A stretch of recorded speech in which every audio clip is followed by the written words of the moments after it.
কর্মকর্তা কর্মচারীদের শাস্তি, বরখাস্ত এবং অপসারণের বিধান রেখে সরকারি চাকরি অধ্যাদেশের গ্যাজেট প্রকাশ করেছে আইন মন্ত্রণালয়। সুযোগ থাকছে আপিলের।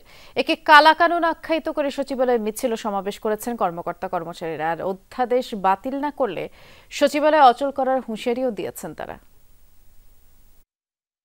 উপদেষ্টা পরিষদে অনুমোদনের পর গেজেট প্রকাশিত হয়েছে সরকারি চাকরি অধ্যাদেশ 2025-এর। অধ্যাদেশে সরকারি কর্মকর্তা কর্মচারীদের বিরুদ্ধে সহজেই শাস্তি, চাকরি থেকে অপসারণ ও বরখাস্তের বিধান রাখা হয়েছে। ছুটি ও যৌক্তিক কারণ ছাড়া কোনো কর্মকর্তা কর্মচারী অফিসে উপস্থিত না থাকলে কাউকে উস্কানি ও বাধা দিলে অসদাচরণের দায়ে দণ্ডিত হবেন। অধ্যাদেশটিকে নিবর্তনমূলক আখ্যায়িত করে এর প্রতিবাদে রবিবার সচিবালয়ে বড় ধরনের বিক্ষোভ সমাবেশ করেছেন সরকারি কর্মকর্তা কর্মচারীরা। দপ্তর ছেড়ে শত শত কর্মচারী যোগ দেন কর্মসূচিতে। জানান, নতুন করে সামরিক শাসনামলের ধারা যুক্ত করে সরকারি চাকরি অধ্যাদেশ জারি করায় ক্ষতিগ্রস্ত হবেন তারা। এই আইন তৈরি করা হলে 7 দিনে কর্মচারীদের চাকরি চলে যাবে, কর্মচারীদের স্বাধীনতা থাকবে না।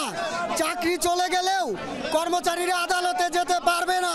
যদি এই আইন বাস্তবায়ন হয়, কর্মস্থলে নারীরা সবচেয়ে অনিরাপদ হবে। কালো আইন আমরা মানি না।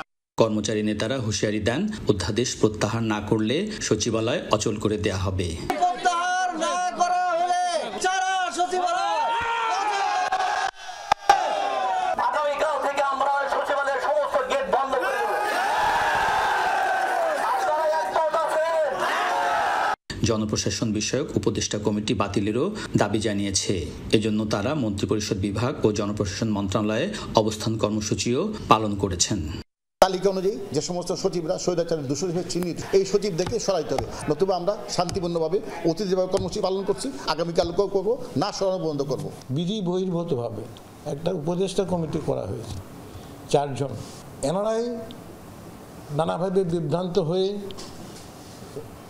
তারা এই কাজটা করছে না, আরও প্রতিবন্ধকতা সৃষ্টি করছে। আমরা এই কমিটির বিলুপ্তি চাই। আপনারা আগুনে হাত দেওয়ার চেষ্টা করেন না। আপনারা যদি আগুনে হাত দেন তাহলে আপনাদের হাত কিন্তু পুড়ে যান। সরকারি কর্মচারীদের দাবি পর্যালোচনায় 10 সদস্যের কমিটি গঠন করেছে জনপ্রশাসন মন্ত্রণালয়। স্বরাষ্ট্র উপদেষ্টা জানিয়েছেন, আলোচনার মাধ্যমে সমস্যার সমাধান সম্ভব।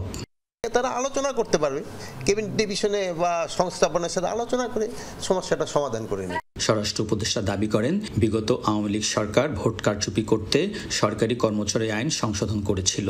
ঠিকভাবে সুস্থভাবে চলে এই জন্য। আলমগীর স্বপন, যমুনা নিউজ, ঢাকা।